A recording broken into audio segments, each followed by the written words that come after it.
Hello everyone, welcome back to my channel Meals on Wheels, and today we have a special video called Meals with Meals on Wheels. So I'm going to show you guys a little bit about adaptive cooking.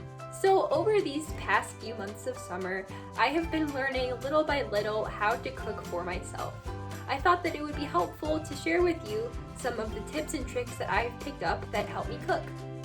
I think that the tips that I'm going to share in this video today would be helpful for anyone who uses a wheelchair or who has limited movement in their arms. Another thing that I should mention about me cooking is that I have an allergy to gluten.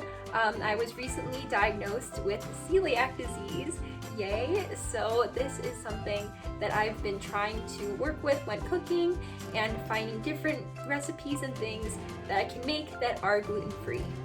Okay, so on to what we are cooking today. What I decided to make is an egg quesadilla. So this is just going to be a really simple recipe. This is nothing special. I have just started out cooking, so some things I might do here are definitely not top tier. But what I hope to show in this video is just some things that I have learned that have helped me cook being in a wheelchair and having limited strength in my arms. Let's get cooking! Alright, so ingredients for this quesadilla. The first one you're going to need is 1 egg. You could also just leave this ingredient out, or sometimes I like to add some cooked chicken or black beans instead of the egg. And next very important ingredient is the tortilla. So this one is Mission brand, and out of the other 2 or 3 brands that I've tried for quesadillas, I think that this tortilla is the best one. Next, you need some shredded cheese, some butter, some seasoning, and hot sauce for the end if you want it. Next, we're going to have some tools that we need for this recipe. You're going to need something to flip the quesadilla with, a spatula, 2 forks, and the last one that might surprise you is a pair of scissors. So I like to use this as one of my adaptive pieces of equipment, and I'll share what I'm going to use this for at the very end because I think it is pretty interesting.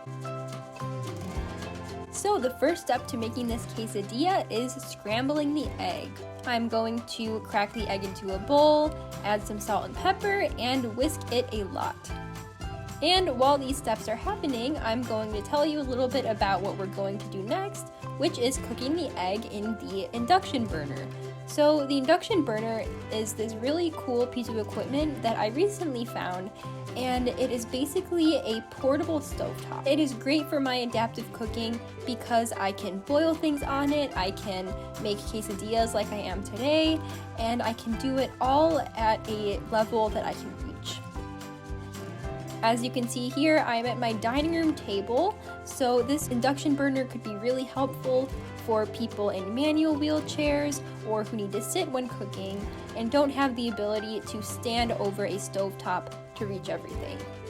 Once the eggs are ready to be cooked, I'm going to turn the induction burner on and set it to level 6, which is also 320 degrees Fahrenheit. And now that I have the eggs in the pan, I'm just making sure to use my spatula to keep all the eggs toward the center of the pan so they all cook at the same time. Alright, so now it's time to take the eggs out of the pan.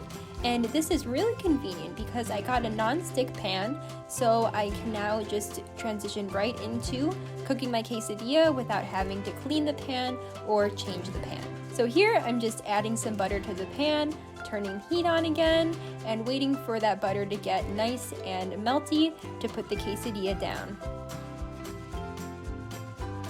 Once the quesadilla starts to get a little bubbly, I add the cheese in, and as you may have noticed in the beginning, I already put the egg and the cheese and the tortilla on plates and bowls. So this is what people in the cooking world call mise en place. So this is basically just taking all the amounts of ingredients you're going to need and putting them on a plate or in a bowl so you can access them easily when you're cooking. And that is what I did here, just putting the cheese in a bowl so I can access it easily. Now that the cheese is getting melty, I'm going to go ahead and add these scrambled eggs. And now comes what I think is the hardest part of making a quesadilla, which is flipping the empty side over onto the filling side to make the quesadilla.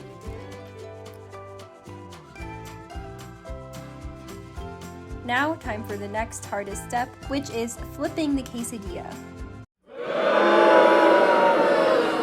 And as you can see right there, I did struggle a little bit trying to flip the quesadilla, but that's all good, it's okay. I'd be a little bit worried if I was Gordon Ramsay, but luckily for me, I've only been cooking for a few months, so it's an understandable mistake. Okay, so the quesadilla is cooked. I have transferred it onto a plate, and now when I'm letting it cool, I'm going to get my toppings ready.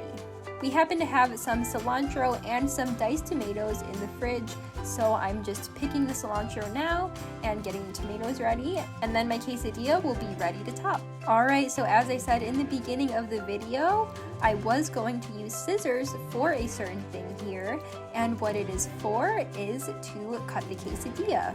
I find these very helpful rather than trying to use a knife or a pizza slicer. I let the quesadilla cool to a temperature that I could kind of brace it with my other hand to use the scissors, and it is working out very well.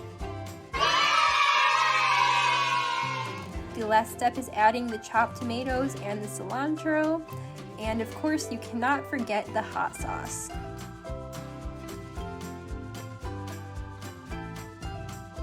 And it is done! Oh my gosh, look at that beauty.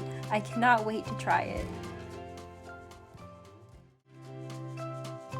Okay, moment of truth. Let's dig in. Alright, and as you can tell, it is very good. I think I did a good job. This one might just be my best quesadilla yet. I hope that you guys were able to learn a little bit about my adaptive cooking from this video, and have maybe learned a few tips and tricks that you could use in the kitchen.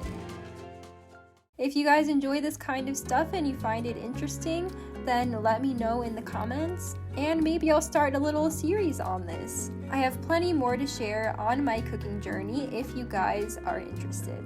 I hope that you guys all have a wonderful rest of your day, and I'll see you in the next video.